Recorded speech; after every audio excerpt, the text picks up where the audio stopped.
Good morning, afternoon or evening, wherever you are. I'm Paul Clark. Welcome to my studio, and today we're going to be painting step by step this little blue doorway. So let's get going, shall we?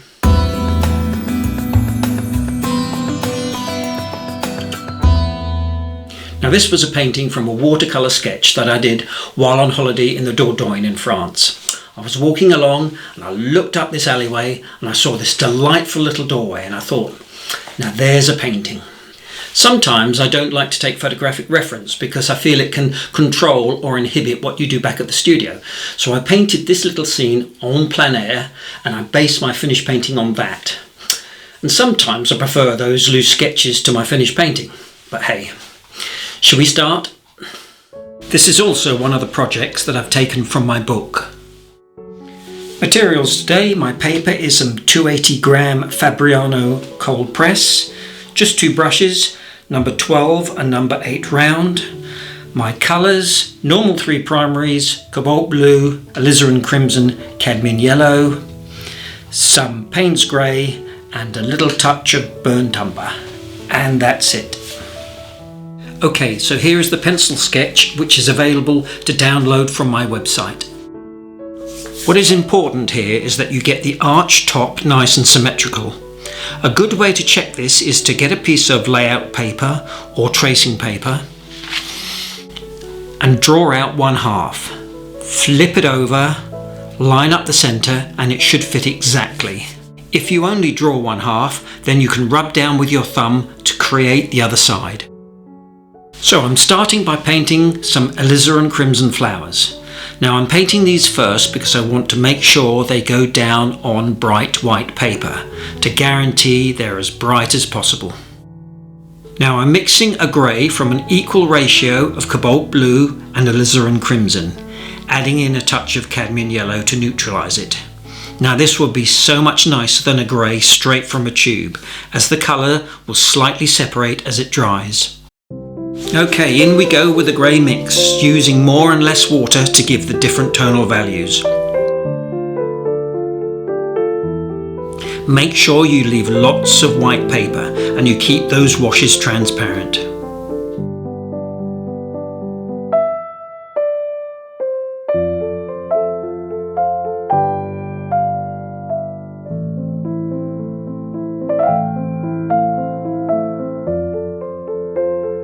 Here I'm dropping in some clean water to force a few back runs.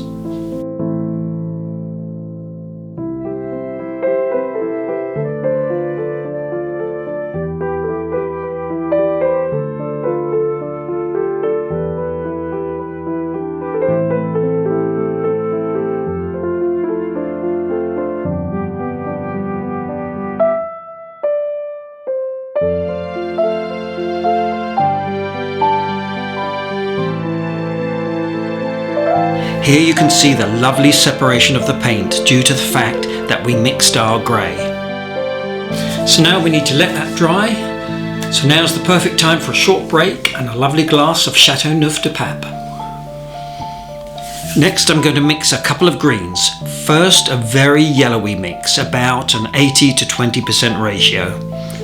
Then a darker green with much more blue and just a hint of alizarin to darken it a little. Next I'm painting the foliage with the lighter green, using my brush point to create those leaf shapes.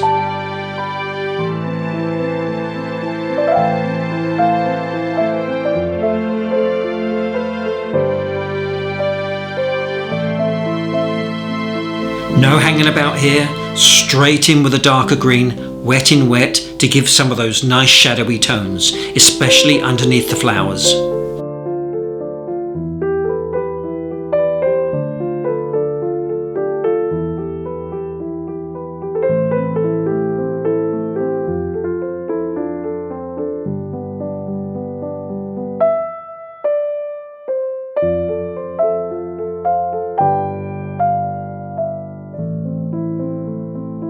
For the ivy, I'm simply using the darker green and running it down the edge of the wall.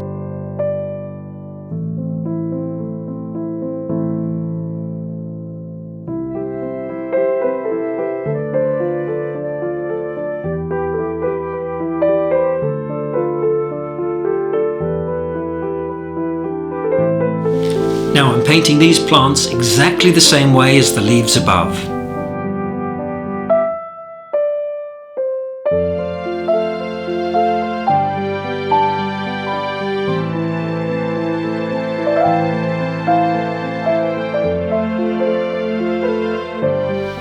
Using the end of my brush to score in and drag out a few details.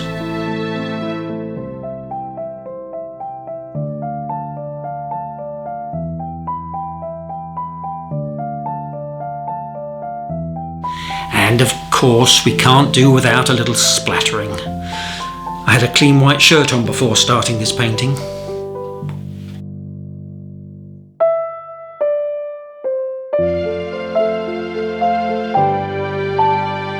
This next mix is a 50-50 alizarin crimson with cadmium yellow, with just a touch of cobalt blue.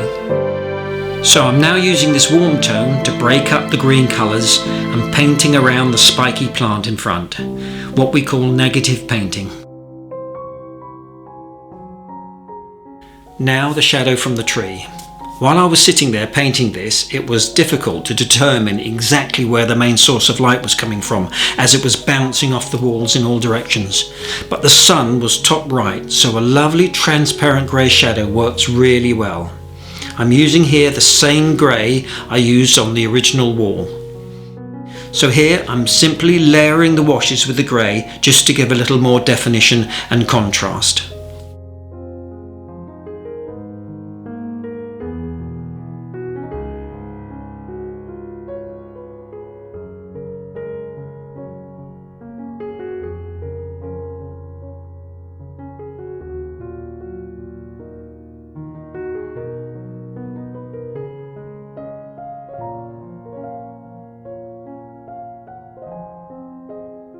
Dry brush here to get some effects from the texture of the paper. Just drag it quickly across the top. The Splat King is at it again, this time with the grey.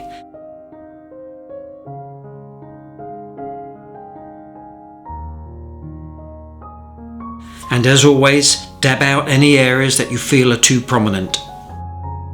Now the plants are dry, I can paint in the yellow greeny spiky thing here. Quick, let's look this up. Of course it's the Cordyline Australaeus Torbay Dazzler. Yeah, that'll do. Now for the dabbing out technique with a little damp tissue to soften and blur some of these hard edges.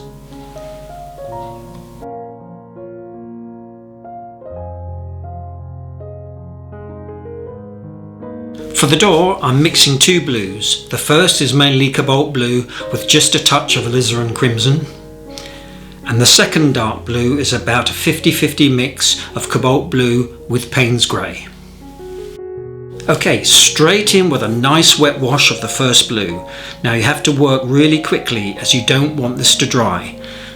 Carefully paint around the plant.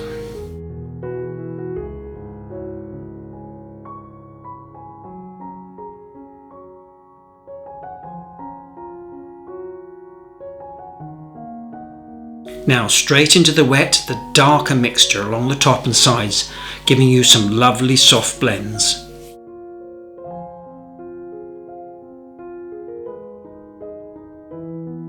Dry your brush and lift out the highlights on the door. All of this has to be done before it has a chance to dry.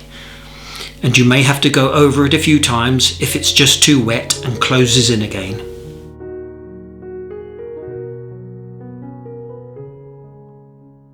Next for the tree colour, and what I'm doing is mixing in some burnt umber into my blue to give me this lovely dark tone. Off we go, and I'm using a number 8 brush for all these branch details. Try not to labour with your brush. Quick, carefree strokes always look more natural. It's all about confidence.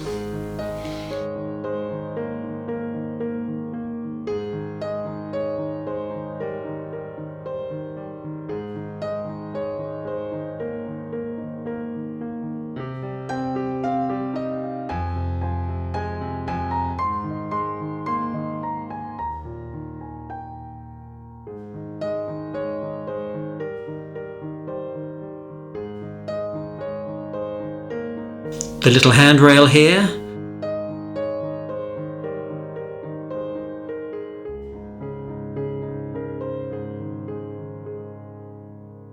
and a few shadows cast on the door.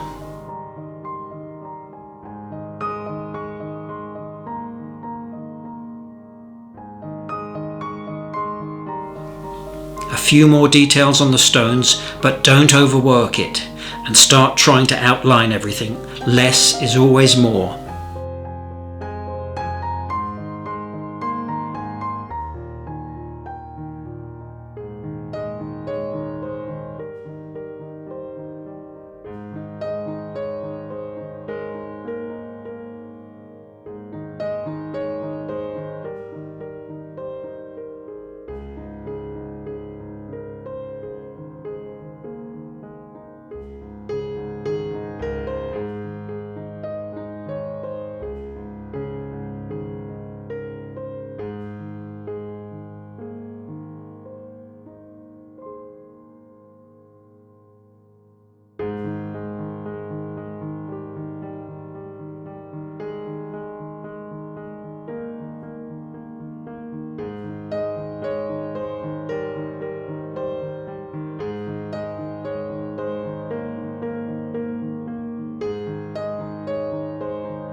Now some Payne's grey here for the door details, and again leave lots of gaps and don't complete all the lines.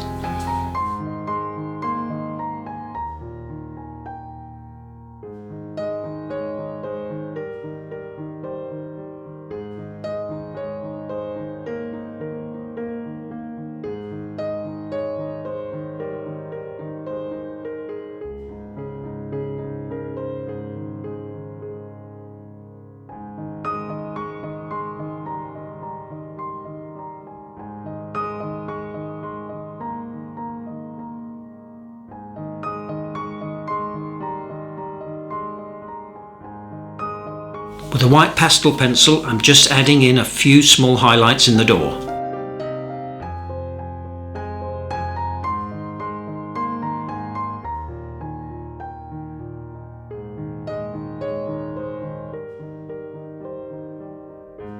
Now this is a yellow ochre pastel pencil, and I'm using this to give a little highlight and definition to all the branches.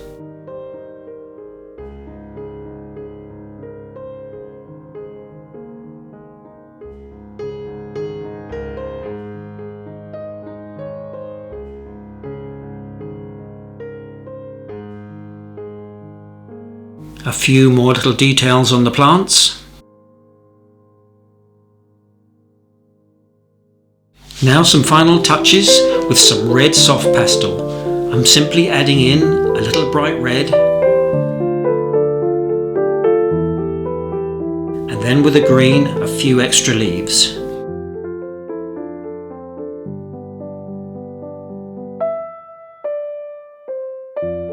Soften with your finger. Just a last minute fiddle, I'm just adding a little blue wash in to divide that highlight there. And I think we're done. Well, I hope you enjoyed that as much as I did, and you'll give it a go, because this one's not too difficult. I'm going to leave you now with a few paintings that I've done from many of my trips to the beautiful country of France. So take a look. Please don't forget to do all the normal like, subscribe, leave a comment, and I look forward to seeing you all again very soon. Take care everyone. Bye for now.